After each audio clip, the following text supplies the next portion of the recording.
a beautiful day again. Yeah, it is It absolutely. almost feels like fall this morning when I get up. It's Right? going into August. I don't quite get it.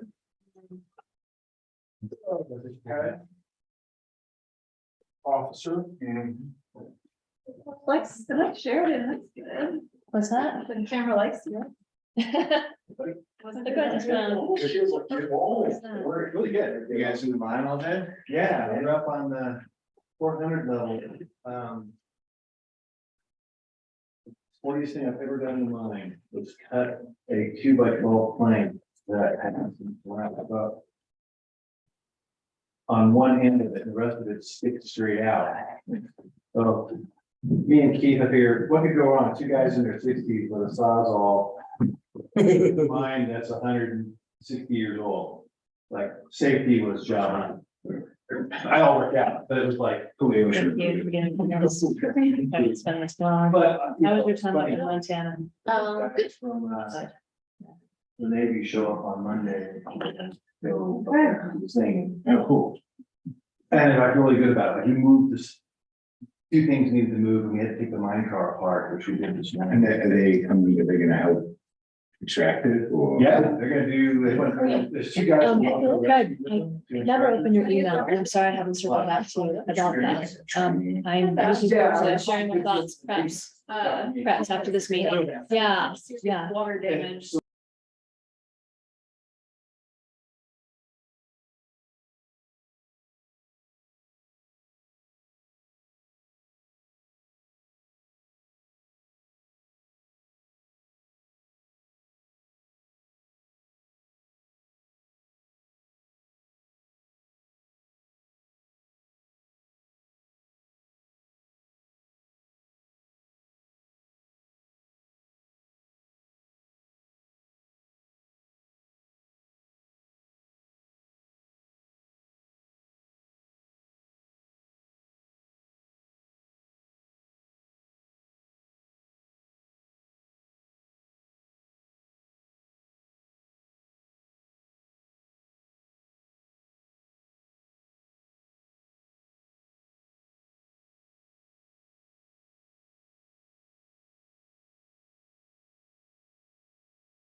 frankly, good to see people here, real faces and bodies that go with them. Feels good. So I would like to call to order. We've got to wait for the machines to get. Well, oh, we are 4:30. Okay, yeah, hold on, we gotta reach.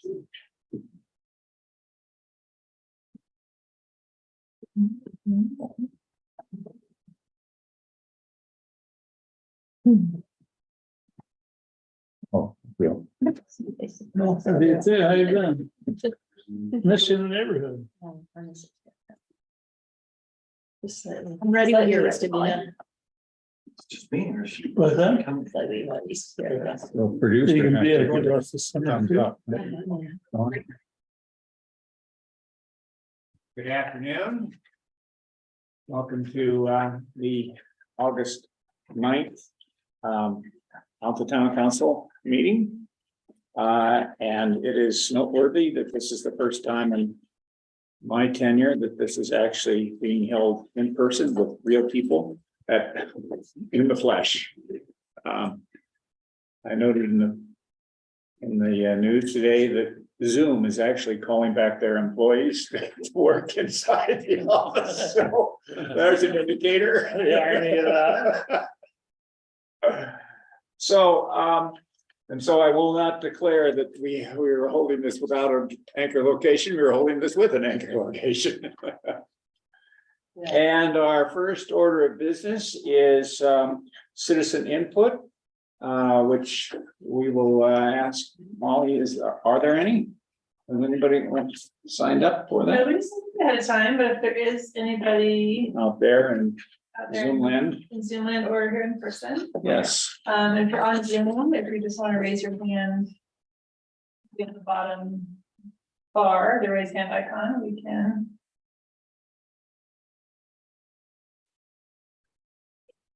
What you see, but I don't see any. Okay. In that case, let's move on. Was there anybody in person? No one, no one so indicated. So our next order of business will be out the ski area input, or update rather, and is Mike available for that? He wasn't on. Wasn't on? I guess not on, and, I will. Would you like to speak on I behalf? can speak on behalf of Alta Ski Area and simply tell you that our projects are going well. Although the summer season is short, and we greatly appreciate the town working with us, particularly we've been in front of the planning commission recently for conditional use permits for our Connex trailers, storage, and something that you guys will hear about here in a minute, a new gas exploder on Mount Baldy. Beyond that, our projects are getting put back to bed finally. The water lines in the base area are back underground. And the large project that you may have seen if you've been hiking over on Supreme is proceeding. It's kind of a mess, but we are getting there and we'll get it put back together in a timely manner here, and we're excited about that. We have no other input or comments at this time. Well, how about questions? Yeah, if anyone has questions for me. Yeah. This is a small thing, but one of the, I think, snow blowers, snow machine flashes kind of a bright green light. It must be, Yeah. and I wonder. If you can turn that off.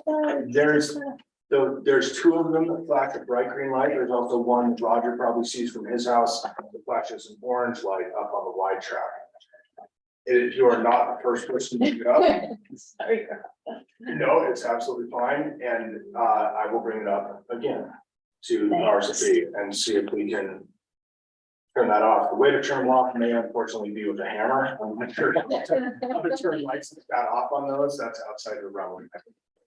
Well, they were off for a while, and we talked to Alex at the cat shop, Yeah, and he certainly somehow got it turned off, and then a few weeks later came back on. Yeah. So I think if he didn't use a hammer, he probably used a I switch. doubt it. Those things are very expensive. I doubt we take a hammer to them, but I will bring it up.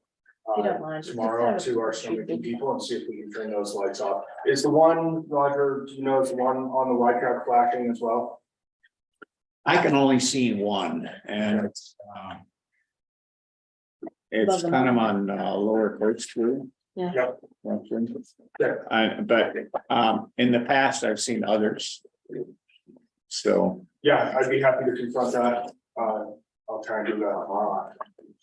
okay, Any other comments or questions for us?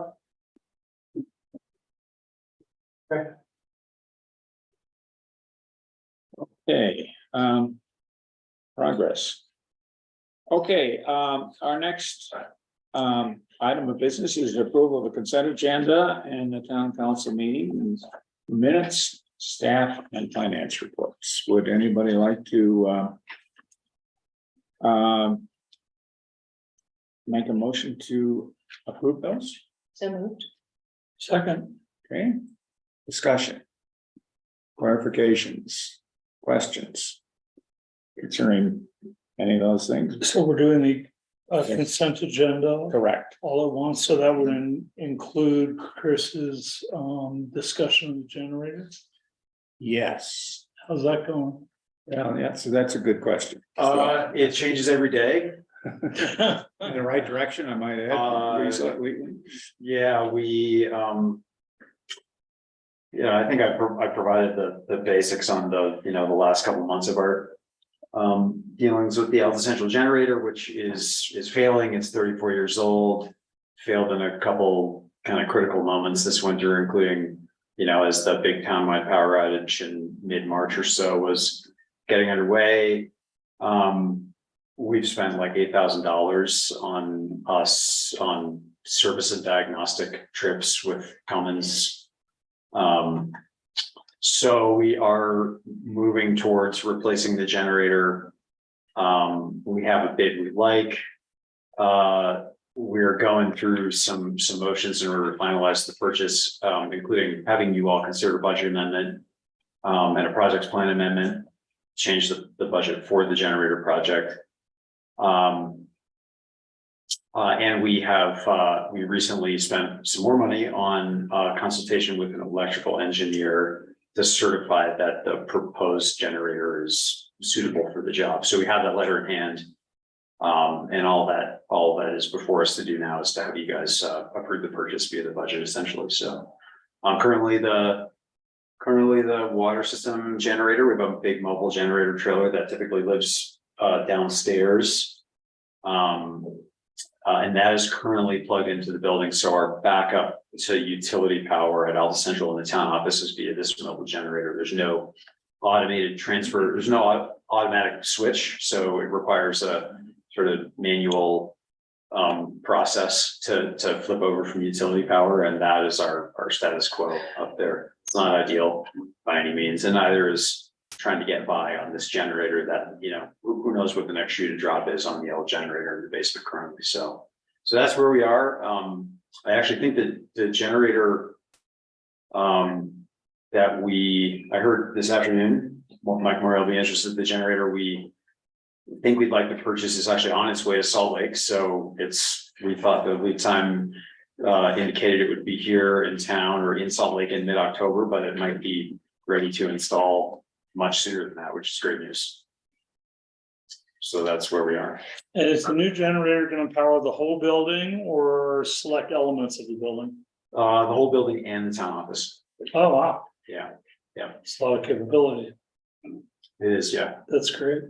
yeah. And it's auto start It's and auto start. in like 10 seconds of a Yeah, it's power interruption. It's a commercial unit, so it turns on within 10 seconds.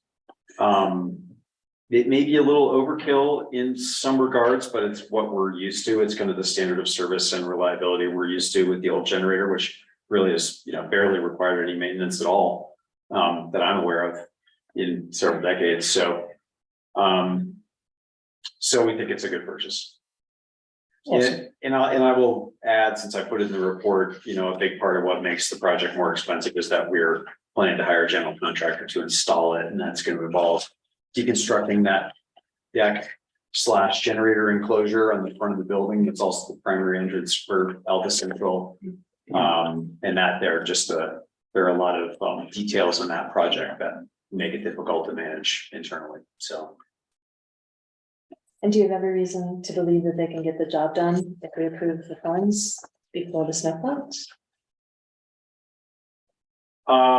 Yes, Okay. yes. Unqualified. Working with general contractors on small projects, relatively small projects is kind of an act of faith. Mhm. Especially as, folks who are accustomed to working in low cottonwood, maybe polishing off their punch list for this season. Mhm. I know, talk to some every day who are looking to start small to medium-sized projects and get those wrapped up, so. Finding somebody, and we have been talking to some contractors, so I'm confident we'll find somebody, but until the project is underway, I won't feel great about it. If that makes sense. It does.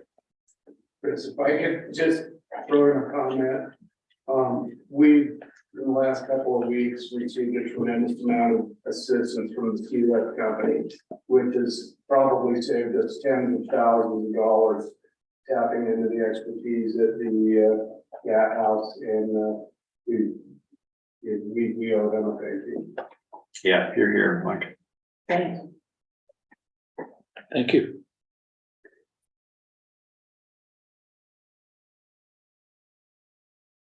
Any other questions concerning the consent agenda? Nothing. Jay, who joined us. Hi. Hello. You want to elaborate on anything in your report that would be relevant to us? Nothing specific to you guys. However, I would just say it's nice to be back together in person. Yes. Just to update, if you hadn't heard, we have a fourth person now. Oh, we do. 13. Great. That began the first part of June. So we went from 3-handed staffing to 4-handed staffing there. The Brighton Fire Station is the same. We have 4 people there. And we're increasing staffing to 4 at a 3-person station in Eagle Mountain as soon as the construction is completed on one of those stations. So I think that's a big win for the community up here to have 4 compared to 3. Allows us to do a lot more safely, and allows us to maintain coverage if the crew leaves to take a patient down to the valley. 2 people can remain up here. We'll continue to have an ambulance responding from the valley to come up here and stand by if the crew that's here on their ambulance leaves and goes down into the valley. So we would maintain that 4-handed staffing even if they take a patient to the valley. Right. We're continuing to keep our eye on wildfire mitigation. It's been relatively slow in the state this year, so I think we're pretty lucky. August can be very busy. It can be hot and dry, and things can dry out. So we're keeping our eyes out. I did see that Chris had some information in the town newsletter about chipping days. So if there's any questions or things that we can help with there, we'll have our crews up here in September to help with chipping and taking care of that fuel mitigation.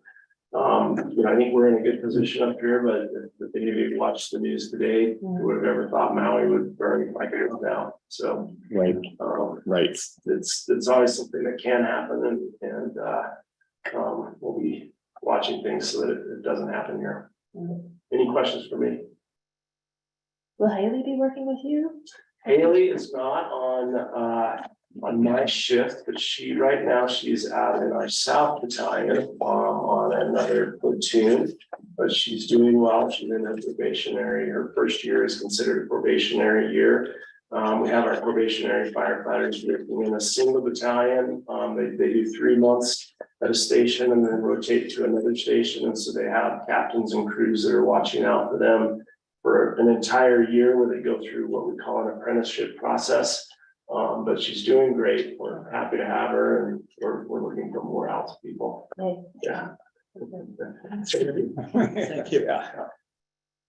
We'll consider her one of our graduates. Yeah. Okay, it would, any of our staff like to make any other comments concerning the the report or anything you want to highlight, or if not, don't feel obligated. Will the court be going hybrid too, or it's all gonna be virtual? Still planning to be virtual. I think it's the court preference. But if a defendant requests that, right, Yeah, we then, could do it in person if it was requested, but so, okay. I did notice that there was another, what appears to be a noise ordinance. I guess maybe this is a monthly update on how's it going with the noise ordinance, or we having any issues? We always have issues. Yeah, so we were, called to, I'm sorry, I don't have the report in front of me, but I believe 2 different ordinance violations, during the last reporting period. One of them was cleared unfounded. And the reason for that is that the complaint came in, prior to 11 p.m. So when our staff arrived, there was no violation of the ordinance. found. Great. And so then one that was cause for a complaint. You know, I'd have to dig a little deeper to know whether or not that was actually noise related or it was one of our other ordinances. Fair enough. Yeah, Mayor, I did want to highlight while we're still on this agenda item that Chipper Days opportunity that Jay mentioned. Annually, we have an opportunity to have the fuels crew from UFA's Wildland Bureau. I think I might have said that right. They come up to Alta, and if you let us know in the office that you have a pile of fuels material stacked on your property, we tell the fuels crew where those piles are located, and then they show up and chip those for you, and then you and UFA can work together to disperse the product. But that's a great opportunity. It's kind of one of our best opportunities to do wildland fire fuels mitigation on non-forest lands here in Alta. That's kind of our primary responsibility for wildfire mitigation, is taking care of the private property. So I just wanted to take this opportunity to say that to you all, and hopefully the word gets out. The Chipper Days this year will be the 12th through the 14th of September. And you can just let me know via email, and then have a pile stacked by 7 a.m. on September 12th. got it. Great. Okay, anything else? Let's move on to the, excuse me? We have a first and a second, but we need to actually call the vote. Oh. We got you. Yes, we did. All in favor of approving the consent agenda? Aye. None opposed? Well, all right. Approved. So now on to the mayor's report. The snow is finally retreating. Outside, it looks like a typical June. with tracks on gun site still. Some are dismissing our record 75 feet of snow as an anomaly, never to be repeated, but I would say that dismissing that in that fashion is at one's peril, because climate scientists have told us for decades that the concentration of greenhouse gases, as the concentration of greenhouse gases increases, global atmospheric temperature rises, and more frequent, more intense weather events are expected, which is exactly what is happening across the world. And so the climate scientists have been,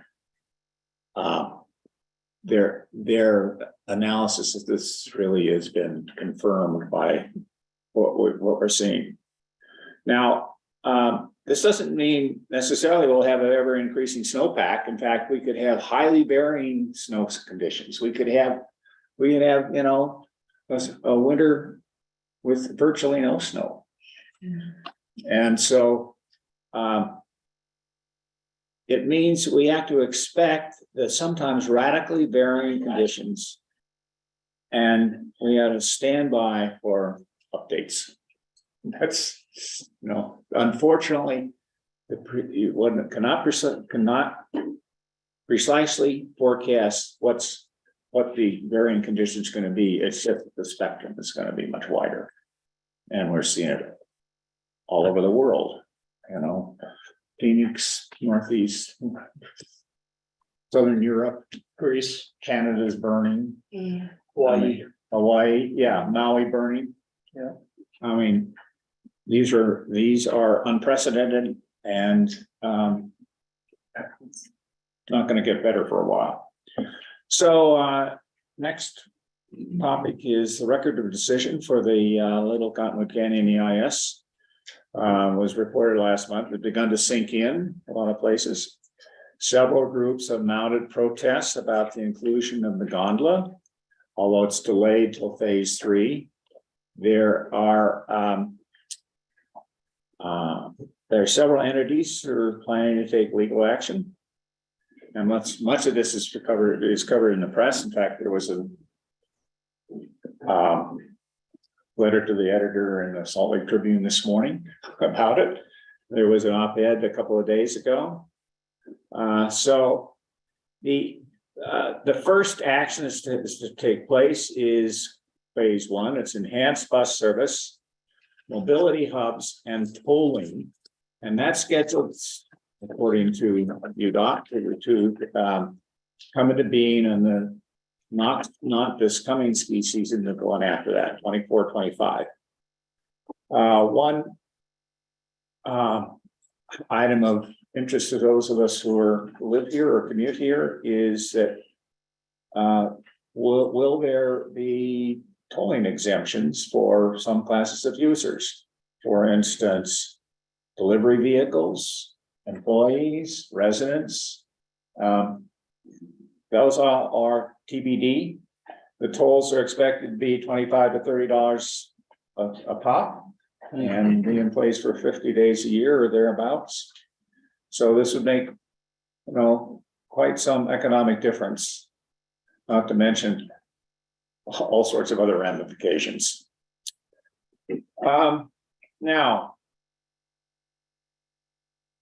this summer, the sound of Alta has changed from the creek flowing and the birds chirping to the constant din of helicopters.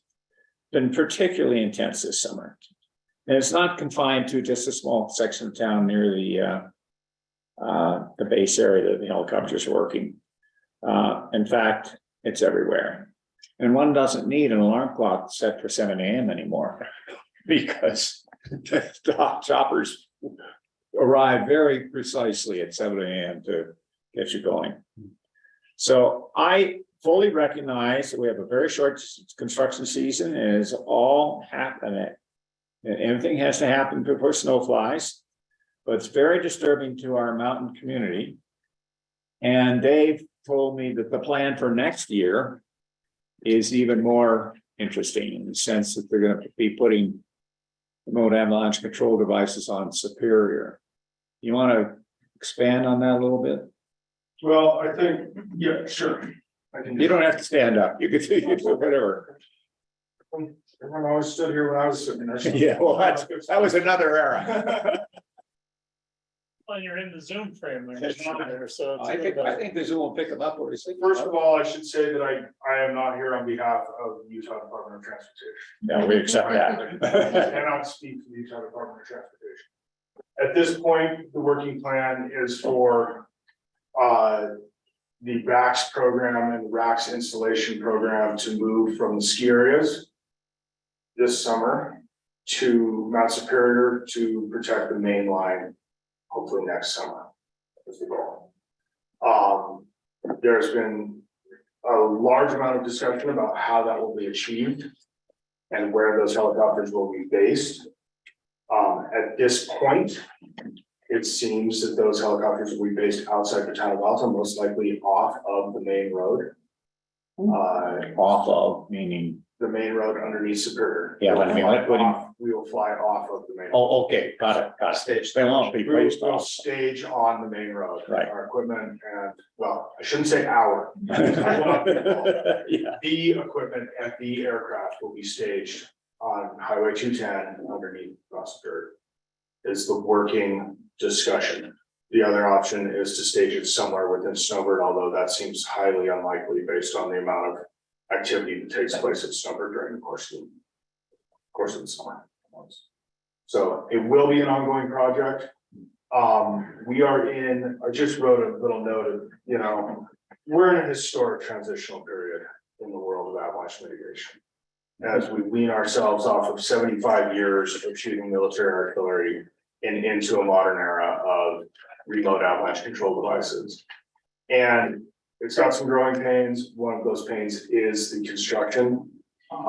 It is particularly burdensome on the people of the town of Alta. We recognize that. We recognize it's noisy, it's obnoxious, it can be triggering to some people. And all we can ask for is patience and understanding as we move into the modern era of remote avalanche control systems that are helicopter dependent. And we'll get it done, and there will be a couple more years of build out as UDOT does their projects, and there's a little more planned for both Alta and Snowbird somewhere down the road. I don't know a date on those, but that's where we stand at this time. So, But the expectation would be, if the current plan is followed, that the main road would be closed for the period in which they're installing these things. I mean, days. I believe that the expectation would be that the main road would be closed. You can't land helicopters on an open road, so I believe that that would be the expectation. It would be inappropriate for me to say that that is in fact, as I am not here as a representative of the Utah Department of Transportation. Got it. Only as a partner in that operation. So, but it's something we might something that will be considered. Right. So I'm looking forward to it, which means that traffic in and out of Alta will be routed on the bypass road as it had been so much in the winter. there will also be utilization of the Powderburg helipad, which we've done this summer as well. We're working to find other places to land than the Wildcat. Yeah. So This might be beyond your purview, but what percentage of flying happens out of the gold miners lot that actually services Brighton? the service is Solitude. Solitude, We're sorry. not doing any work for Okay, right. So we're installing 17 exploders this year. 3 of those are at Solitude. okay. So A small fraction, but it's a number of flights. Mhm. We're aware of that. It's a joint venture between all the ski resorts and the Utah Department of Transportation to get this done. Okay. Together, Alta is a central location, which allows us to work on all 3 locations at the same time, which allows us to accomplish it during a short building season. Thank you. the quantitative answer to your question is 3/17. Yeah.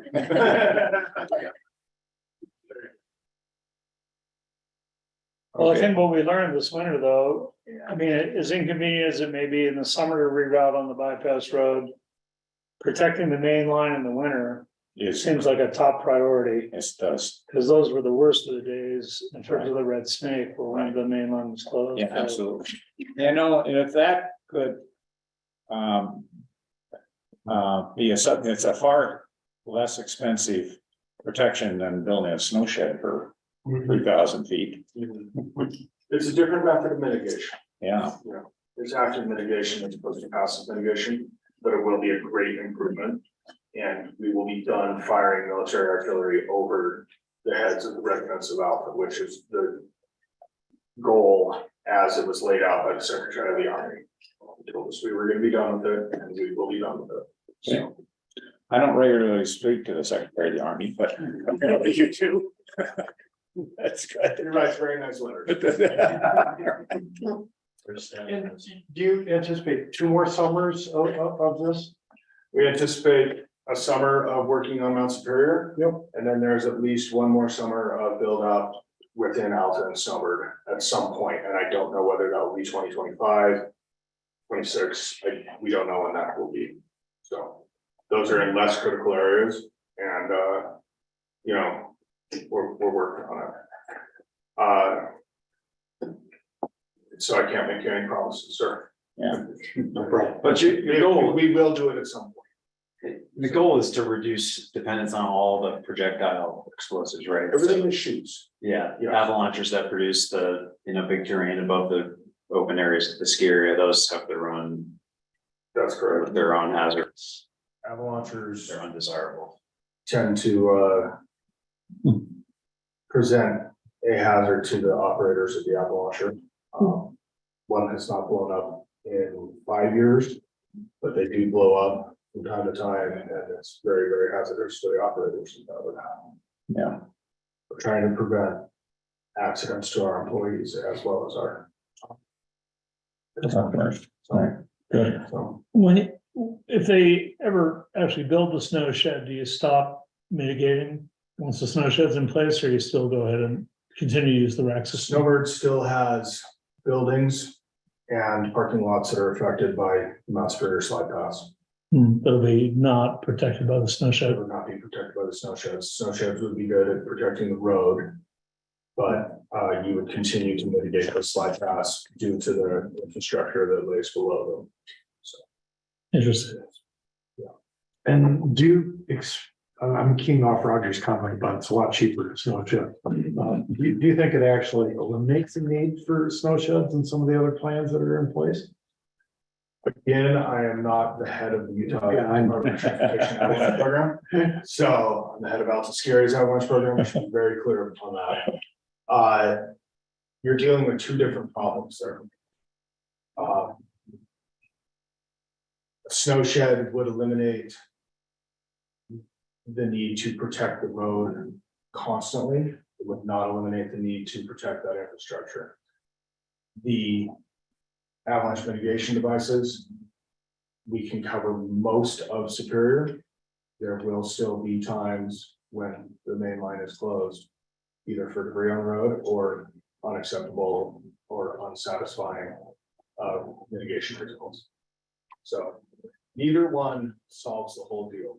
I mean, I have to admit that choosing to put a town and a couple of ski areas up here in hindsight may not have been the best idea avalanche wise, but we have a lot of tools at our disposal and we are improving year after year.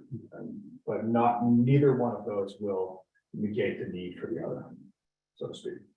I think part of the answer lies in the difference between active mitigation and passive mitigation. And I think it's an exciting step forward that, they're gonna put their toe in the water with respect to passive mitigation. We have, the canyon just generally hasn't been a leader in passive mitigation features around the country. We have not been since the wall was built at White Pine, the berm, which is insufficient. It's too small. And that was 100 years ago. So we're forefront at that time, we've fallen behind. But you have a little bit of passive mitigation now up off of Supreme, right? Yes, we do. We have. And that's proving pretty effective. Very, very effective. Snow fences are incredibly effective. They are incredibly unsightly. They destroy the skiing experience and they're very, very, very expensive. But in a perfect world, as you know, you've traveled in Europe a lot. Anybody that's traveled in Europe a lot sees those snow fences protecting villages everywhere. It is a very, very secure method of protecting infrastructure. Doesn't necessarily solve the problem for the size of the terrain that we're dealing with. We did look at mitigating the town of Alta and our ridges with snow fences. And the price tag was just unrealistic, so ended up with active mitigation instead of passive. Great, good discussion. So continuing with the mayor's report, twice a quarter, the mayors of Salt Lake County get together. And the venue varies and is generally in a city conference room. In last month, Alta hosted this group. And in keeping with our uniqueness, we held ours in the town park. And it worked. About 24 mayors and staff showed up. And I want to thank our staff, 4 of whom are here, for making this very successful event. We had one volunteer who lady and a 60-something lady who designated the flower girl, who led the walk along Barb's trail and kind of wowed the people who joined her.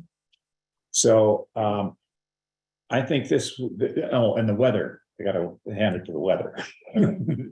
It was perfect for this event, and a real success in showing off our beautiful surroundings. And I look at this as communicating to this group what a really beautiful, terrific place we have here, with the hope they'll be allies in keeping it that way.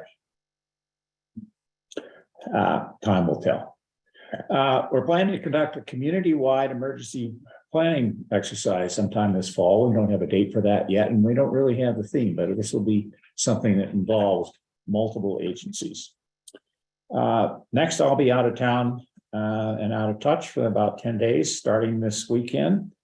Our Mayor Pro Tem Elise will handle any matters requiring mayoral actions.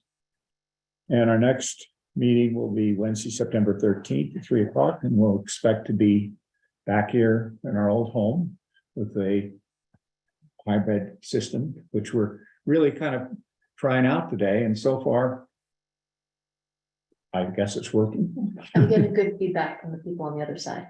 Good. People on the other side. Okay. And I know that you're all waiting for the astronomy report. Last month, Molly asked if other planets experience seasons, and I have a better answer to that this time. And that is that the spin axis of Uranus, which is the seventh planet out from the sun, actually lies in the plane of the orbit. So Uranus actually rolls around its orbit. And so the northern summer lasts half a Uranian year, and which is of which that's 84 Earth years. So video on request. All right, next item. Could I add a brief comment about the Uranus. no, I could be that. No, about the gondola decision. Yes, since I was please do. part of your subject there. I would encourage people to actually read the decision. I'm not interested in having the gondola, and I'm all for slowing down the rate of change. I do think that the decision is well structured, and the fact that they're committing to do the phase 1 improvements and the phase 2 improvements, and then decide whether a gondola is needed. Actually, I'm not sure I could think of a way that could have come out better for us. And we've all been encouraging UDOT to pursue the low-hanging fruit. That's what they're doing. And then in phase 2, they have some somewhat more complicated and expensive solutions that are on the table that they're going to proceed with, including the snow shedding and trailhead improvements. And it's hard to trust that they're going to then have a fair assessment, but they're saying that's the plan. And I'd also note that the UDOT decision dovetails pretty nicely with the CWC decision or CWC plan. And so I encourage people not to close their minds about the gondola and actually read the decision and think about it. I think things are turning out fairly positively for us. And I'm still against the gondola. It's okay to be for the decision and against the gondola. And that's the seat I find myself in. One of the comments I would make is I think their schedule is ambitious. I mean, they're counting on implementing this enhanced bus service season after the one coming. And with no improvements in the bus service this year over what it was last. With this potential of having some sort of private-public partnership for this, I think that'll be a challenge. The tolling schedule is ambitious as well. Yes, Yeah, it is, and the implementation of it. Okay, next item is possible discussion of possible action to adopt ordinance 2023-06 on Interlodge. And you want to make any comments on that, Mike? I believe last month it was. We briefed you all on, those changes to the ordinance, and again, this is really a housekeeping. Kind of proposal to change the ordinance staff. Our intent is merely to bring the interlodge ordinance, which hasn't seen a lot of construction since 1980. In line with our current practices. There is one section in the proposed ordinance before you that would transfer the authority of the mayor to exempt people from interlodge travel on a one-time basis to the marshal and the newly created position of town manager, which is again in line with our standard practices. We frequently, when conditions that will grant straight line travel, for example, through a unit so they can move people back and forth in the spots. So this just clarifies the authority to do that. The second part, we're proposing changes, has to do with the ski area exemptions, where historically it is exempted snowcat operators, security personnel, and very specific positions. We've amended that, or proposed amending that to allowing the ski lift company to authorize necessary travel with the approval of the marshal and UDOT within the permit area boundaries, provided that they provide accountability and tracking of the people that they're moving, and the standard, just like everywhere else, is that it needs to be necessary, not for convenience. It has to be done within a window of safety. And again, this is our current practice, and this just brings the ordinance in line with what we do normally during the interlodge cycle. If you have, address any questions. Yeah, are there any issues concerning this? I read the marked up version of it and I have no issues with it. I think we should adopt it. I agree. Sure, you want to make a motion to that effect? Thank you for your I'll consideration. move that we adopt 06. Okay. 2023-06. Okay, further discussion? All in favor? Aye. Aye. Opposed? None. Okay, adopted. And next item is Sheridan's. Sorry.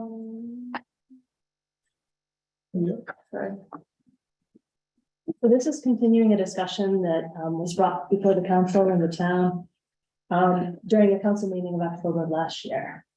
And to continue that discussion, I'd like to ask some open-ended questions. Is Alta as robust as it could be in housing our community? Can we as a town make things more sustainable, healthy, and vibrant in creating community housing ownership opportunities? Could those opportunities exist through property purchases, land trusts, and a community center that builds housing resilience? This placeholder in this council meeting is an opportunity to just field those questions and have an open-ended discussion with other council members, the mayor, and staff. And I welcome all your thoughts on it. I might ask that you predicate some of your thinking on why we can't do this and consider why we might want to and how we can do this and how we can integrate some of these ideas into actionable items sooner rather than later. And I welcome your thinking. So I throw that open to the entire Oh. council. That's it. That's it. Go ahead. Okay. Well, I think this is a paramount issue. I think with Jen a couple weeks ago, let us know that the median price of a home in Alta is now 1.9 million.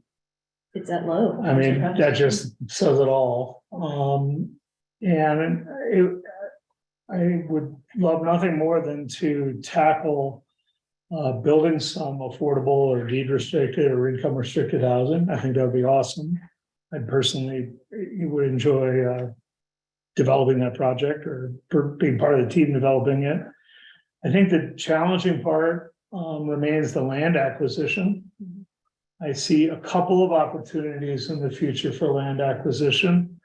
I think any of the redevelopment activity with respect to our lodging properties, I think there's gonna be a moment there where, you know, that land potentially could come available. I think you also have some of the larger parcels like the Schwanz Estate parcel, which would facilitate, you know, a significant amount of income restricted housing.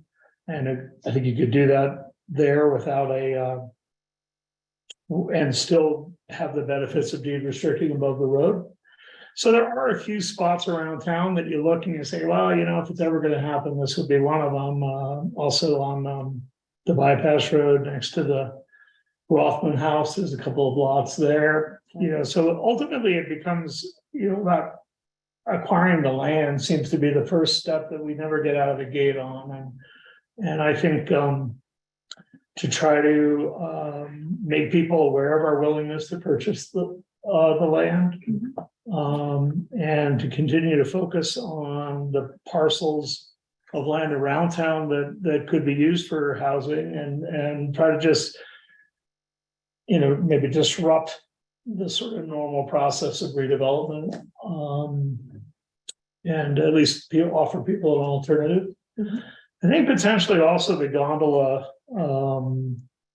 you know, if it ever gets to that, and I don't think, I'll be surprised if we're still sitting at the table Or even alive. Yeah, right, with the decision about the gondola, but you know, when you look at the top station of the gondola, you know, there's land going to be around that potentially could be available, or we potentially, you know, we're going to be assuming a significant burden as a town, and accommodating the gondola, policing it, all of the attendant issues, and maybe there's some light there that we should start thinking about a list of asks. And on top of my list of asks would be, I guess I'd probably put some land to build a community center at the top of my list, but close behind would be getting some land from the Forest Service or whoever, in exchange for our responsibilities with respect to the gondola going forward. You know, I would hope that somewhere along the line, one of these potential sources has got to be a give. And so I think continuing to focus on land acquisition would be my highest priority. Thank you for your thoughts. My, as a part of your line on the agenda is a link to a really fascinating set of slides from I'm not sure what that I've forgotten exactly where they started. I think it was some ski area. It was from the Mountain Town Planners. Yeah, Mountain Town Planners annual meeting. Right. Last year. And it goes far beyond just residence housing. It's really kind of a new concept, a different concept for organizing ourselves. And you know, when you first open it up, it's a bit intimidating because there are 90 plus slides there. But it was certainly worth my time to go through them and see what they had. It's a thought-provoking piece. Exactly. That's exactly the right characterization. It's a thought-provoking piece, and not one which I am prepared to, you know, summarize in a paragraph. No, I'm on page 30, so. But it's worth a read, is what I would say. Me too. And I don't know how we're going to digest that. It's larger than just the housing, but the housing is embedded in it. Be very interesting to have that guy come see us. Jonathan Sheckman is his name, and a very deep thinker and a councilman for Jackson in Wyoming. Do you know He him did the personally? presentation. I had the great pleasure of speaking with him twice last week I see. and expressed my admiration and asked for his insights around his slides and his Uh-huh. thinking, which is development of the presentation he gave that John Gilder was able to attend. So Yeah. that was the link there.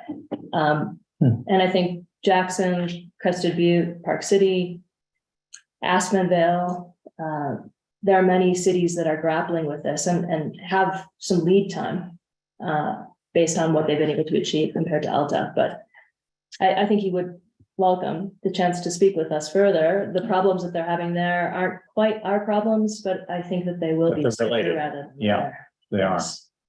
Yeah.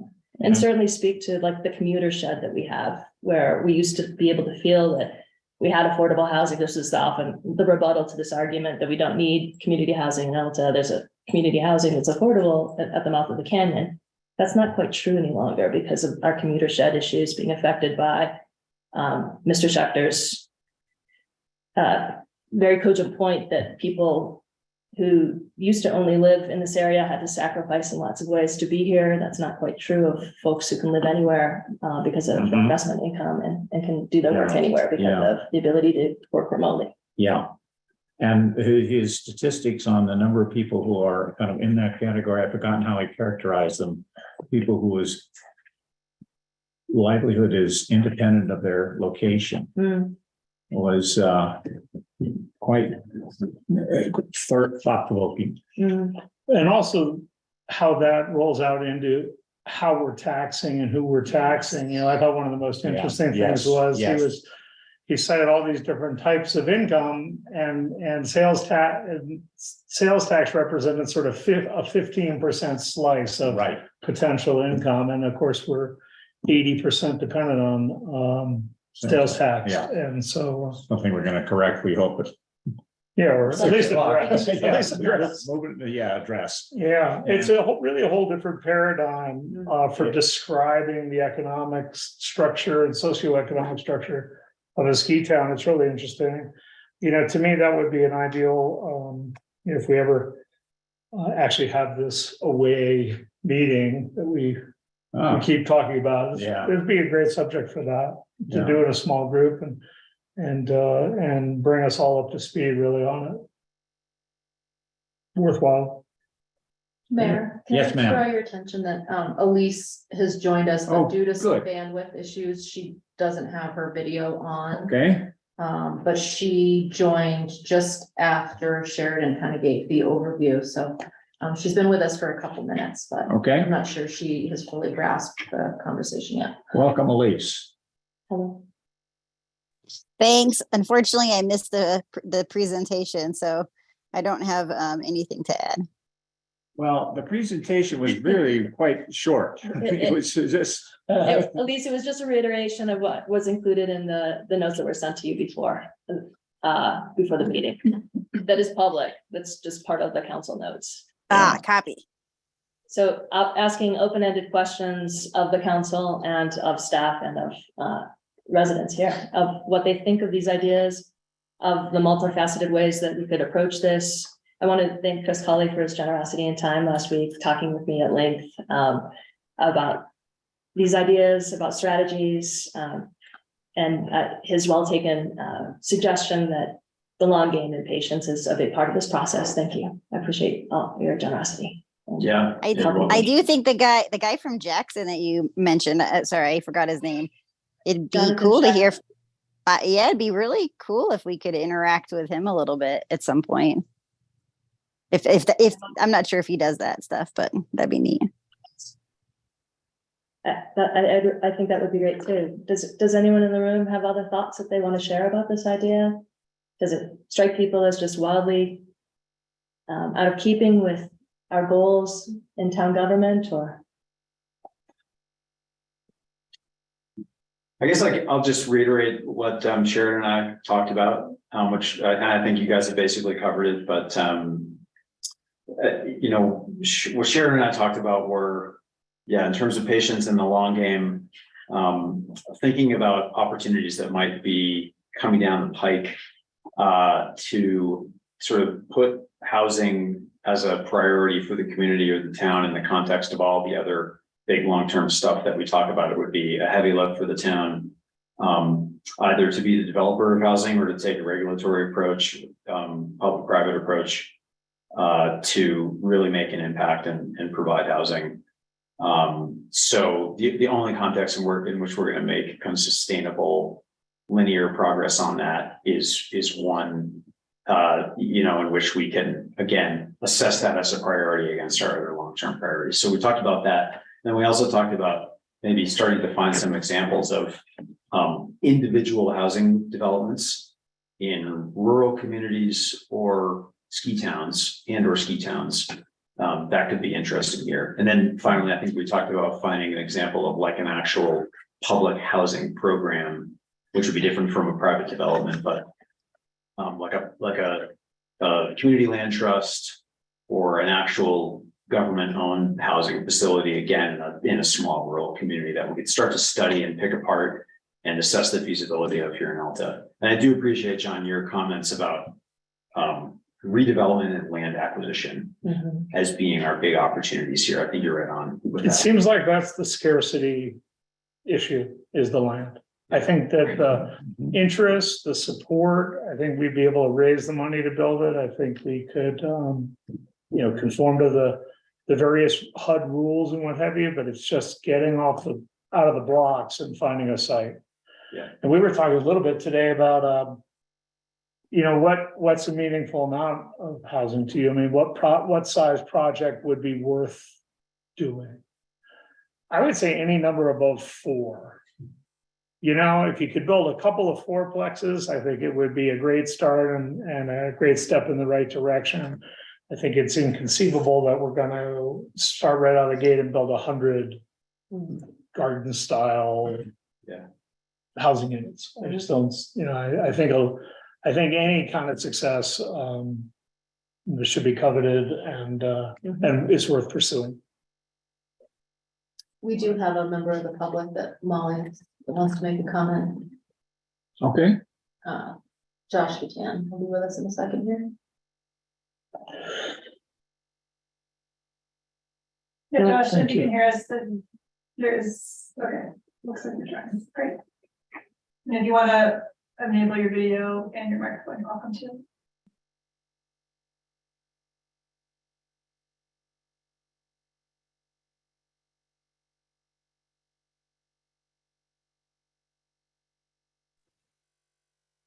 Oh, sorry. We all good? Yes. Okay. Yeah, I've listened to the meeting since 4:30, but Sheridan and John, you guys have brought up the question of affordable housing and stuff like that. And the only point I sent Jen a quick text and said, see if I could get a quick call, but I walk around the neighborhood. So just a quick background, I caretake the Wildcat Chalet. I live in the basement, 400 square foot house. And I walk around here during the day and just seeing, as of now, at least locally, there are 5, let's just estimate 5,000 to 6,000 square foot homes being built this summer. And I'm curious on the caretaker units. Where did they go? Should that have been an opportunity? And John, you mentioned, land acquisition is obviously very, very limited, but here we are building, huge houses. And the reality is these homes will need caretakers, whether or not they work for Alta Ski Area or whether or not they work for Snowbird. And, I feel like there was a little opportunity there. And, I don't know where that went, but just another thought, continuing our conversation. Okay. Well, we do have Thank you. an ordinance pertaining to that. Having to do with, which I can't quote the Residential. specifics of. Yeah, and I realized when we began this agenda item that I should have been prepared to quote it myself. But we do, As well. yeah, Yeah. that should be right on the first page of our project project plan here. I Is see. understanding existing conditions, and there is a requirement to provide a caretaker unit, which I believe you can be exempt from if it's a primary residence. Right. And I do think, I think there are a number of ways, carrots and sticks, to make sure that we are utilizing our opportunities to provide as much employee housing, and I would consider being a caretaker employee housing, as possible within the town of Alta. This is one. I'm curious as to, this is a great platform to run on an election year, but I'm curious about how many houses have residential exemptions that actually are fully occupied or claim to have caretakers that really don't have caretakers living there year round. Good question. And we've been a little waffly on this. If you take like a 20-year view of it. I built a caretaker unit in one of my homes, and at the town's direction, changed the label on the map to extra bedroom and didn't make a separate entry for it because we were in this mode of, oh, well, it's going to use one of the bedrooms and you have this whole bedroom count issue over at Sugar Plum. And all I know is I have a caretaker unit and have used it frequently. I think that it also depends on if you're in a PUD. All of the PUDs are required to have a resident manager, and each of them separately does, that I'm aware of, at least over in West Alta. Yeah. And the new houses that are being built up on was that Martha Road, those people will just deal with you directly. Is that what's going to happen, Mike? That like the new properties up next to my brother's old house? Those people don't have a common manager, but so the marshal's office will have to call each house individually if there's an interlodge or whatever. So that's been the trend with this construction is we're dealing with the property owner directly on the interlodge notification and connectivity system. Yeah, that's close to them getting a pass, in my opinion. That's a pretty minimalist, and maybe we should, revisit that or ask them to. If somebody's actually living there, I think that's a reasonable solution. If somebody's using it, letting friends using it, renting it, whatever, it's not really inappropriate. It is not in the application. Particularly more short-term rentals occur. Yeah, exactly. And I think that's kind of where we used to draw the line was if the property was going to be rented on a short-term basis, there had to be a manager that the town dispatch and the town generally couldn't be expected to deal with the renters or to track down the owner, that you had to have an on-site manager. And the other area that we talked a little about in the last year or two in this subject was thinking about, could we do something to promote the construction of more manager units in more houses? Mm-hmm. And one of the ideas that came up would be to revisit the zoning code and possibly exempt the amount of space dedicated to a manager's unit from things like the coverage ratio or a bedroom limitation. Mm-hmm. And, when the dust settles and things calm down as we get into the winter, I think that could be an interesting thing to look at again. Mhm. I think there was a lot of support for the idea of there's some way we could induce people to build manager units in their properties that would be worth looking at.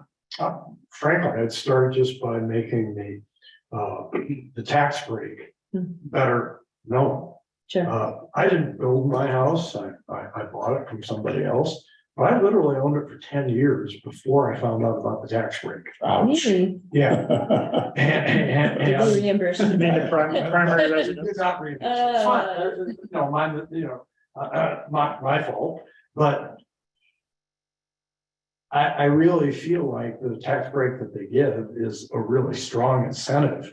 But if people don't know about it when they're building their house, they're only going to find out later and hence comply.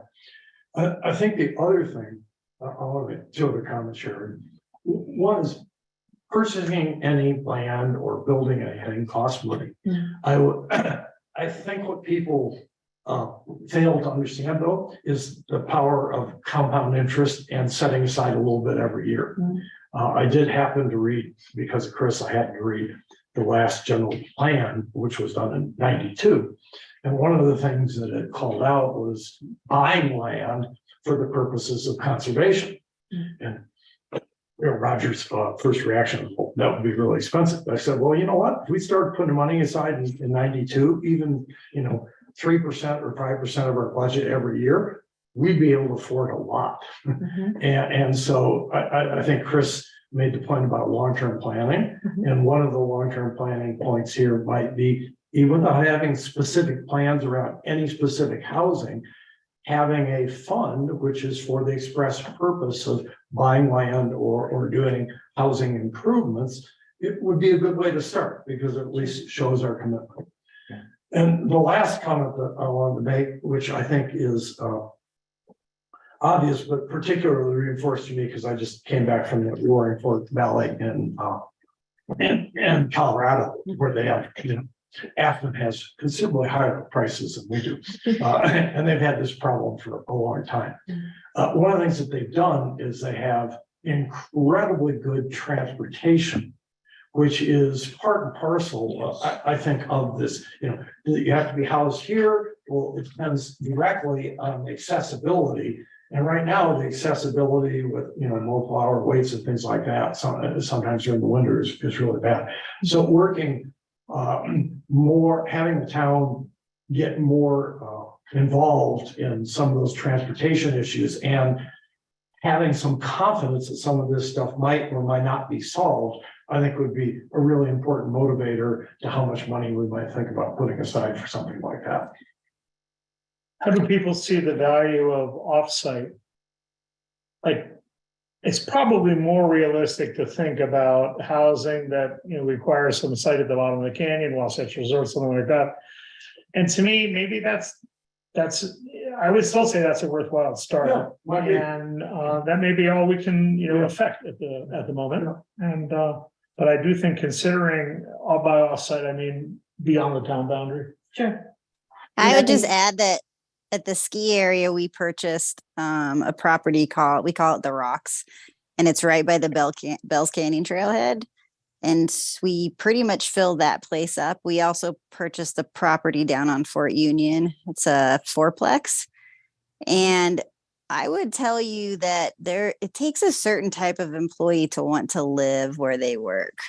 Like we find that most of our employees that have been here after a few years, they actually prefer to live down in the valley. They want things to do. They want to get away from work. We've had a couple employees transfer down to our housing in the valley because they couldn't be up here, especially this last winter with how much snow there was. We had employees wanting to go to the valley to live. So, but those places are really popular. And so, Snowbird does that for a lot of their employees, and Alta has been trying to do the same thing. And so it's worked well.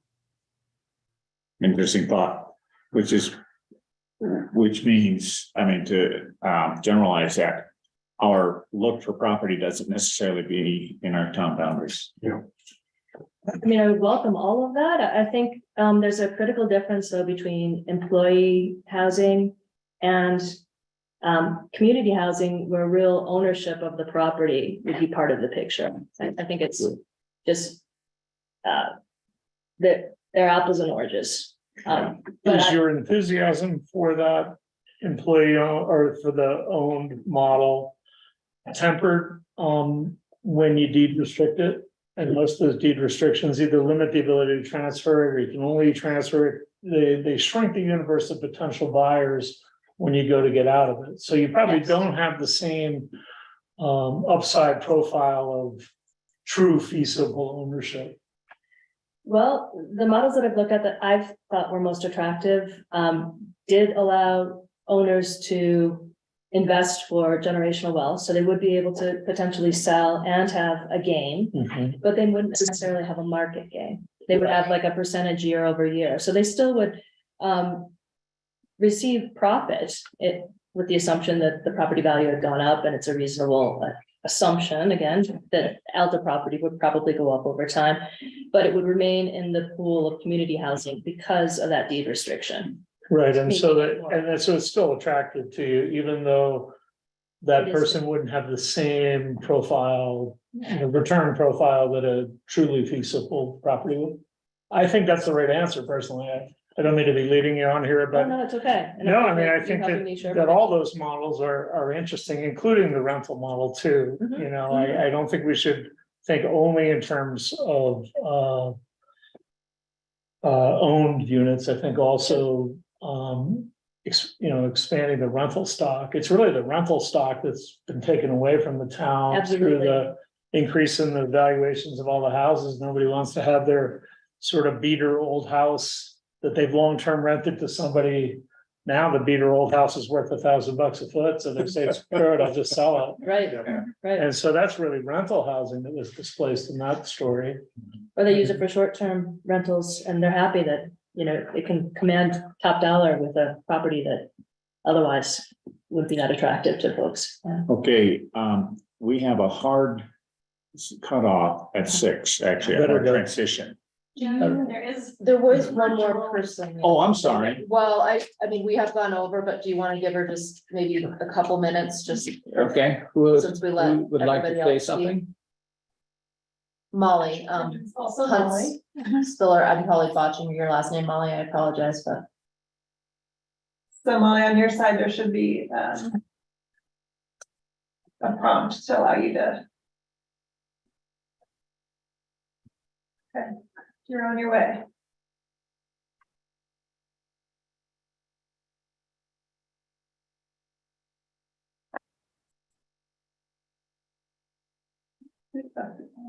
Again?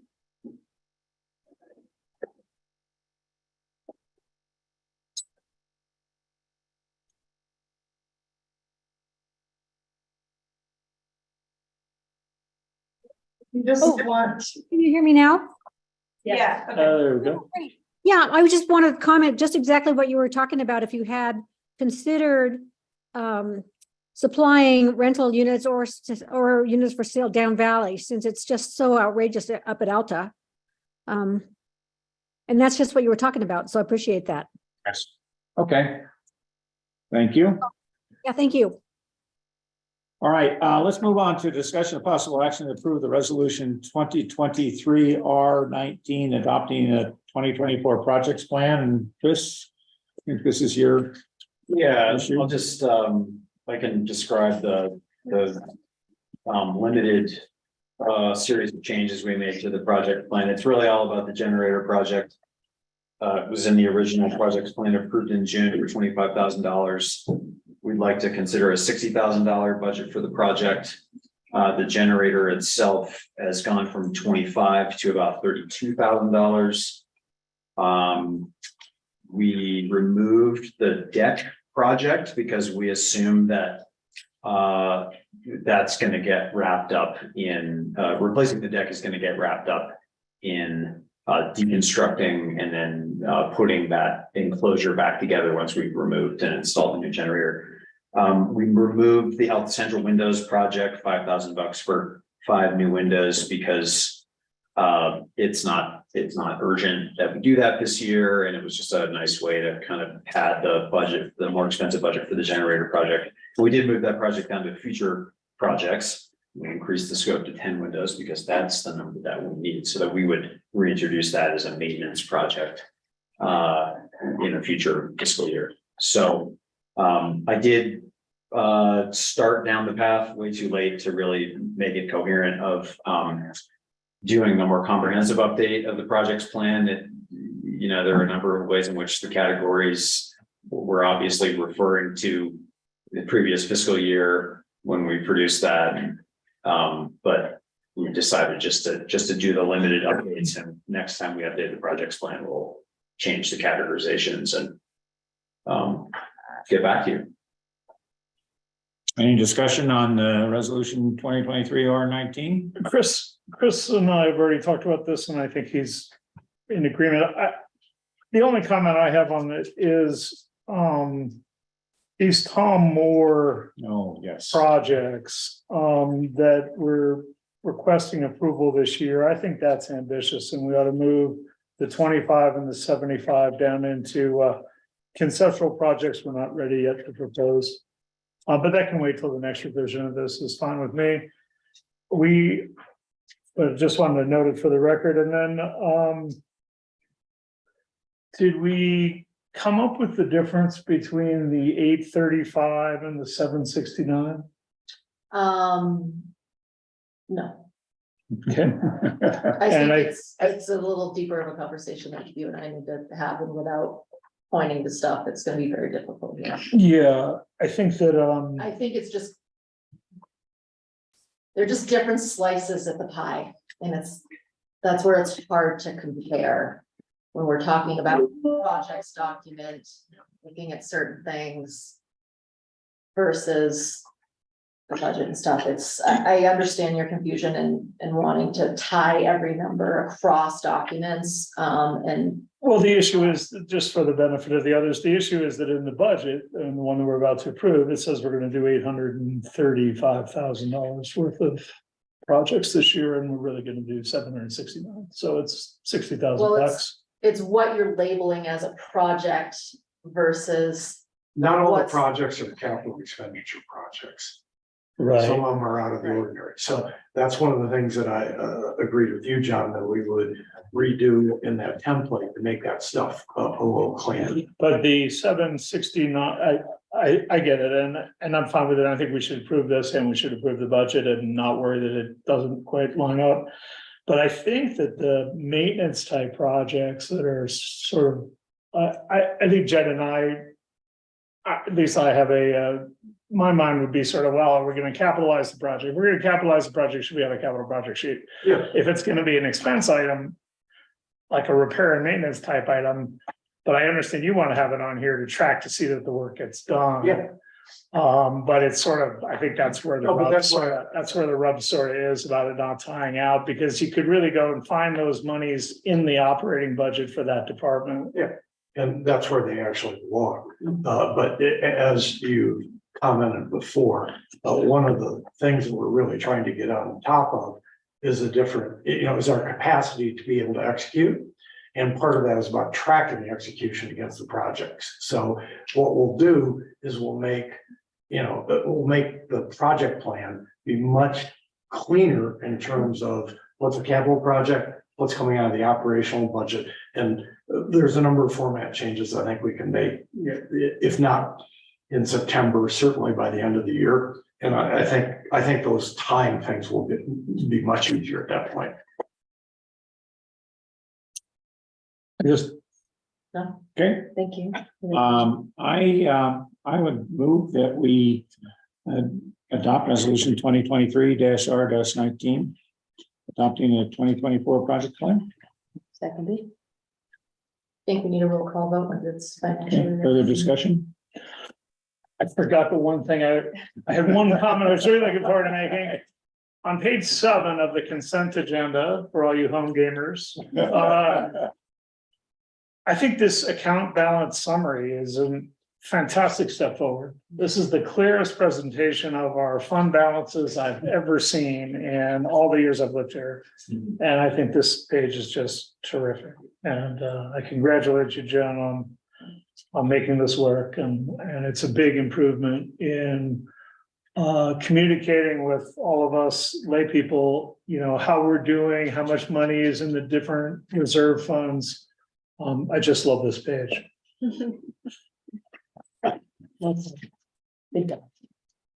That's it. All right, that's a comment. All right, It's my so, comment. Mayor Burke. aye, And this is a, it's. This- I this read the has other to do day, with the it has to be a resolution. Yes, no. Yes. It's supposed to be a yes or a no answer. I don't know that we can. all right, yes, Okay. Council Member Byrne, Yes. Council Member Davis, Yes. Council Member Morgan. Yes. All right. none opposed. Let's just wrap it up. All right, in the view of all of a forum voting in favor of this, all present, we have adopted this budget plan. Okay, any new business? I think we should work on actually having the retreat that we had spoken of. Yeah, that's a great Get out there. idea. Some of these Work on a retreat. comprehensive big ideas. And is that it before we go over to the, oh no, we have the land use appeal authority Yeah, before we go to the tax question. and I think we could probably squeeze this in. Yeah. Okay, so I move that we, without cutting you off, I hope, that we adjourn this town council meeting. Second, Second, oh, is the land use of sorry. that, It's a separate- That's a separate meeting, okay, great. All in favor? Aye. Aye. Aye. Aye, none opposed. In that case, our meeting is adjourned, and we now go to the Land Use Appeal Authority. And I'm calling the Land Use Appeal Authority meeting to order. And is Chris gonna say something about this? Yes, yeah, I can kick this off. So, about a month ago, or about, let's say 6 weeks ago, Alta approached us about their interest to do another remote avalanche control system or RACS project on private land on Mount Baldy. To start the conversation about what sort of town of Alta permitting would be required to get that project going. Graham will speak more to the specifics, but this is it's a BW exploder. It's a new kind of technology similar to a GasX, but different in some ways that make it favorable. It's on East Baldy, the place I know well as a sort of sometime ski patroller. It basically, for your interest is that it basically faces the same kind of land use regulation puzzle that the Wiesen Towers, the planning commission gave conditional use permission for last summer, and then the land use appeal authority granted a variance to the slope regulation. So basically it queued up the ski area to go through the same process that they went through last summer to get approval for those 8 Wiesen Towers on the north side of Mount Baldy. So that puzzle is essentially that all these racks on Mount Baldy, including the proposed extension of East Baldy, are on FR50. The only permitted use in FR50 is a single family home and accessory structures. So they need a conditional use permit from the planning commission. The planning commission granted that approval in their meeting on July 18th. The only condition was that the ski area use the smaller of the 2 tank farm options to minimize ridgeline impact, and they agreed to do that. So that's the plan for now. So with that conditional use approval in hand, what's remaining is for you guys acting as the appeal authority to consider a variance on the prohibition against building on slopes greater than 30% steepness. So that's the ski area provider, really comprehensive approach to the question of whether this qualifies a variance in their application. We can speak more about that if you'd like, but I would just remind you that you all approved really the exact same request last summer for a variance to put a avalanche mitigation device in steep terrain near a ridgeline. So with that, I think I'll turn it over to Dave Richards, and he can tell you more about the project. I think we have all the attachments that ski area provided with their application online to be shared if you'd like to look at them. And Graham can certainly tell you the details. Okay, well, thank you guys very much for giving us the opportunity to discuss this with you and ask for this land use variance. On a side note, I did get the lights turned off on the flashing gun. Well, you did. Turns out that when we have a power surge, it turns those lights on by default, so. Got it. Fredo, I don't know if they're actually off, but Fredo's saying. So, there you go. So anyway, thank you very much for having us here. Alta Ski Area very much appreciates the council taking the time to consider this. We appreciate the planning commission, town council, and the work of the staff and their diligent efforts to understand our application. I know some of this is relatively complicated stuff. I know you have a staff memo in front of you as well. Is that correct? Yeah. So we won't go too far into that. But I sure appreciate you taking the time to understand our submission and our responses. It's our belief that in our application, we've demonstrated a need for this variance to be granted.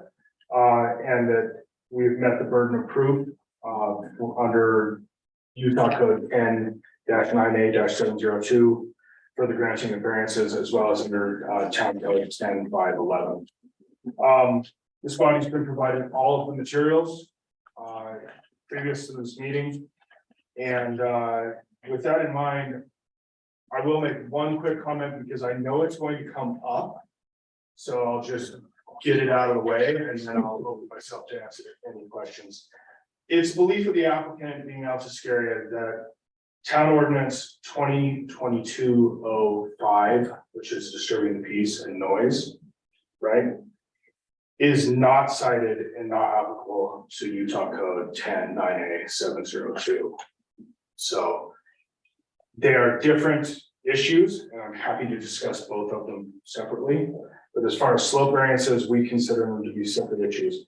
That said, this authority, our understanding, my understanding, is that you can place other restrictions on the granting of variance for slope under your code 10-511 subsection C. And if you choose to cite disturbing the peace and your noise ordinance in that location, we will continue to obviously abide by that code as you request. So I just wanted to get that out there in the air because I know it's going to come up. So with that, I'll open it up. I am here to answer any questions you may have. Well, I think what you just said is, even if we grant you the authority to put this on a steep slope, we can tell you, you can't fire it because it makes too much noise. Is that? Within certain time frames, you could. Yes. Okay. I thought that the ski area operations, winter operations were exempted within the noise ordinance. Underneath the noise ordinance, there's an exemption for avalanche mitigation. It's Right. section 5.3B3 subsection C. And that is an exemption for avalanche mitigation activities. I'll be perfectly honest with you, the noise ordinance is a little unclear on that, whether that's a general provision or an exemption, so. Well, I'll let you guys handle that at a different date. Right. Yeah. You know, we could have a legal debate on that, so. I might say something else, and that Yes, is sir. that when you presented this for the other wax on Baldy last year, John Goldner said that this was the best request for exemption he'd ever seen. And I would say that this year's is in the same category. Thank you very much. Yeah, really extraordinary. I have a big A+ written across the top of it, like grading the papers. Maybe the only time in my life I've ever gotten one. No, I can tell you, just speaking briefly about the noise ordinance, you know, that when we did that noise ordinance, the intention was to exempt really essentially all ski area activities in the winter from the noise ordinance. So I think from a noise perspective, you are covered. That's just my opinion. But I thought now the noise ordinance of the install aspects of it, I think that's a little more up for debate. But actually, what time of the day you pull the trigger on the exploder, I think is exempt from the noise ordinance. It's my humble opinion. Do you have a sense of how loud it's going to be in relation to? It will be no louder than the existing beacon towers, which you guys know are loud. Yes, I mean, using explosives in a mountain environment is loud. it is. Yeah, gets your attention. And gets your attention. And, you know, Roger made the comment that you have a helicopter alarm clock at 7 o'clock in the summers. And at around 6:30 in the morning or 6 o'clock in the morning, you have an explosive alarm clock. So I wouldn't want anyone to actually get split. Yeah, that's very considerate. I do want to commend how you do reach out to council individually as well. I'm issues, but last summer I was. It's a breath of fresh air. Thank you. Easy to have conversation. Yeah, okay, is there any more discussion on, if, this is not actually a resolution, is it? We need to. We're granting the variance. Right. So So we didn't think to provide a resolution. We Oh. might ought to have one, but our vision was that, our plan was that you would simply approve a motion granting a variance. Okay. as to install requested, one additional remote avalanche control system device on slope over 30% on Mount Baldy to help the ski area, Yes. or something along along those Yeah. lines. I move we do Yeah, that. per the request Okay, or something. my second. Yeah. Okay. Can we take it on ourselves to pass this right now? Sounds good. Let's do it. Do we have to take roll I call? can do one if you want. It's not a bad idea. Okay, go ahead. So Mayor Burke, Aye, yes. thank you. Councilmember Byrne, Yes. Councilmember Davis, Yes. Councilmember Morgan. Yes. Thank you. unanimous. Yes, thank you guys very much. Yeah, thank you, John. And that is the end of our land use authority. We adjourn the meeting. Motion to adjourn the land use appeal authority. Yes. I second it. All in favor? Aye. I. Done. And look at that, it is. At least did Fine. you, I'm assuming you voted on that. At least the motion to Sorry. adjourn. Sorry, yes, I did. Thank you. All right, it's getting exactly 6 p.m. Mountain Daylight Time. I call the public hearing to order for the proposed property tax increase.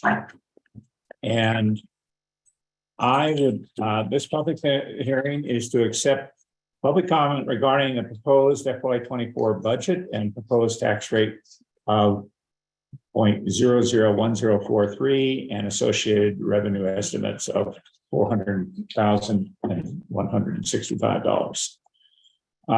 And I would like to make some opening remarks.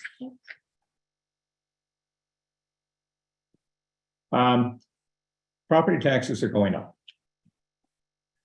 And it's partly because the town of Alta is raising its tax rate. And to date, Alta has received about 6% of the property tax that each of us who have full property pay. And if the rate increase proposed here is approved, the town will receive about 10% of their property tax. But you say, my tax bill went up a lot more than 4%. The town increased it from, which was the difference between 6% And 10. So, and mine personally went up 14%, just due to the assessor revising my tax, the value of my home. And there are a few other entities raising taxes, the library, the Central Utah Conservation District, and UFA, but the bulk of the increase is due to the revaluing of property. So my numbers won't definitely apply to everyone. Depends on whether the assessor thinks your property is increased and the value of property is increased. And if so, your property tax goes up, even if the town and other entities don't change their rates. So actually, as property values increase and rise, the county ordinarily reduces the town's tax rate to keep the revenue to the town constant, which is an odd system, but that's the way it is. So as our expenses go up, for instance, adjusting salaries to the market or replacing aging equipment like our generator, or saving for a new community center, or putting aside money for housing in the future, we fall behind unless we change our tax rates. So note that our tax rate is comparable. Okay, here's a plot of tax rates with a suppressed zero for various entities that are nearby. And the far left one is the tax rate with Alta, no changes. The next one is Alta with proposed changes. The one after that, I think, is Sandy. And the one after that is Cottonwood Heights. And then the two on the right are Brighton and Snowbird, which is really unincorporated part of Salt Lake City. So I would note that if somehow our town the town boundaries were dissolved and we became either part of Brighton or part of the unincorporated part of Salt Lake City, Salt Lake County, our taxes would go up. So in terms of the nearest neighbors, we have a lower tax rate. So, where's the next figure, which I think are below here, where do our taxes go? And this is where they go. The blue, the biggest pieces are to the schools. What's that? Oh, there you go. Nope, go back. Or. Like it bigger or smaller? Let's go bigger. You had it just a I'm moment there. worried, I can't quite get it. Yeah, all right, well, that's good, there, perfect. Okay, so the blue part of these pie charts is what fraction, what proportion, what of your property tax goes to schools. The next, and you see it's more than 50%. The orange part is what proportion goes to the county, which is the next largest piece. And the yellow part is fire protection, Jay's piece, which we all like.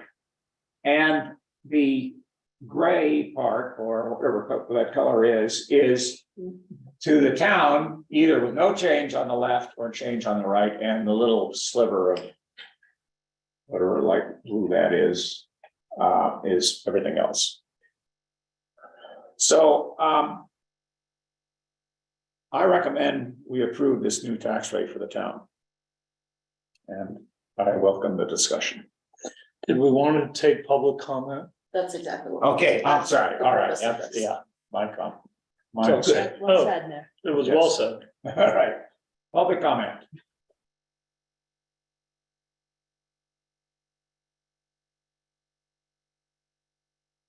Are there any attendees that would like to make public comment on Zoom? If so, raise your virtual hand. And we will enable you to speak.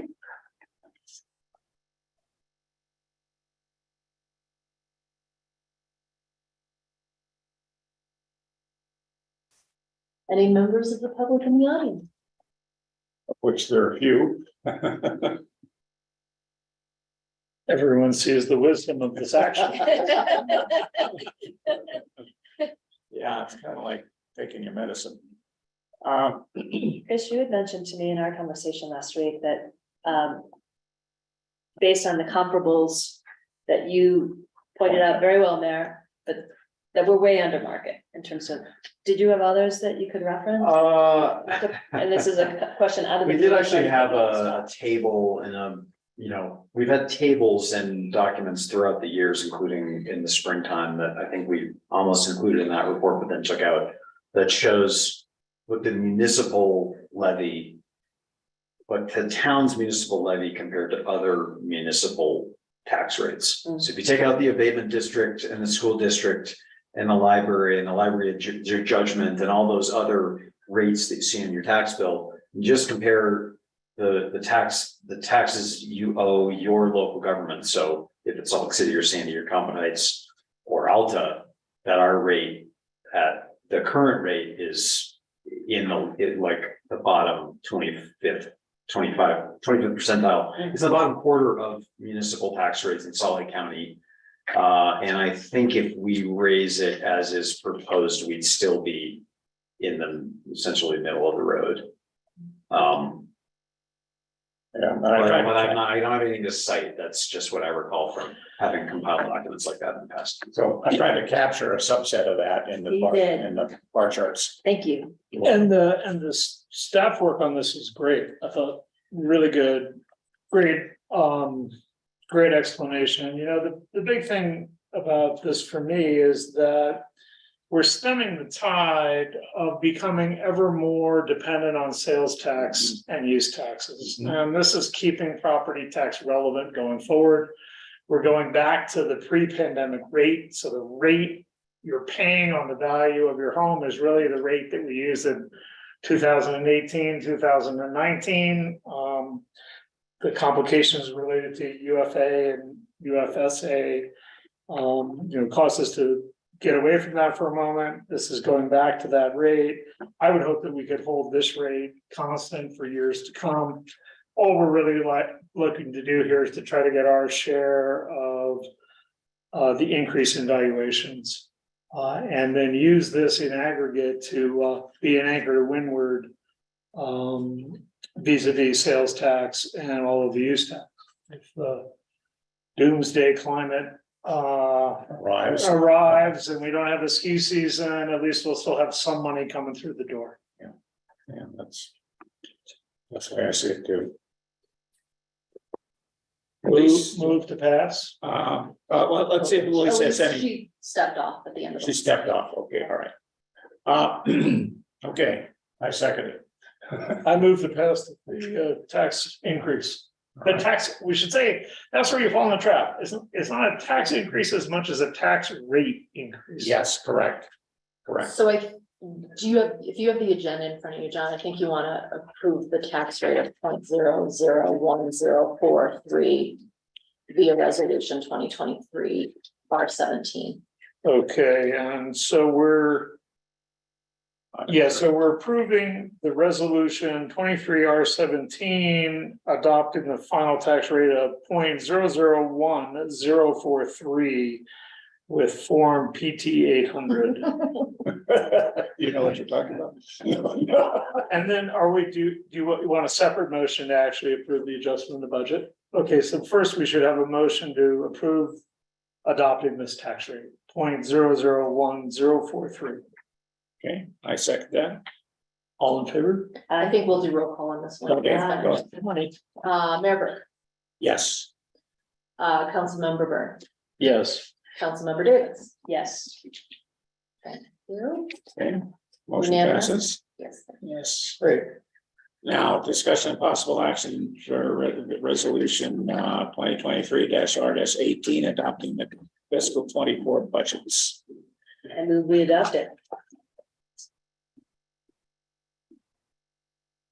Second? Okay, any discussion?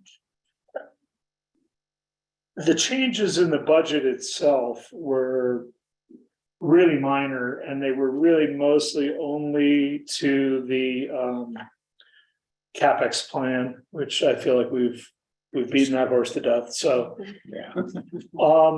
I think the budget looks great. It's a good budget going forward. We're in a good position for the year, and I move that we approve the 24 budget, fiscal year 24 budget, by adopting resolution 2023/R18. Okay. We kind of already did a. Oh, we already did. Oh, we already did. Just ready for the vote. Sorry. No, it's great. Okay, I'll use that language. Mayor Burke, yes. Councilmember Byrne, Yes. Councilmember Davis. Yes. Yeah, that's. Passes. And it's important to note that in that fiscal 24 budget is the CapEx plan. Correct. For fiscal year 24. Okay. Those line items only. Is what we're approving, not the future stuff. Correct.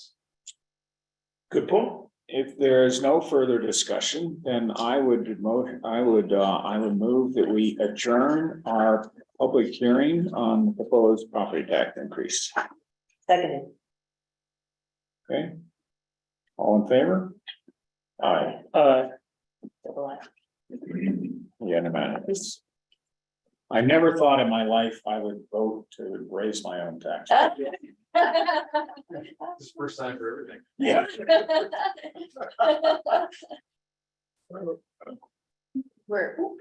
Well, and good work on the budget too. You know, I think every time we amend this budget, we should have a round of applause for our clerk who's done a fine job on the budget. You know, really good. And is this the first meeting, the town council meeting you've attended in a while? I've got some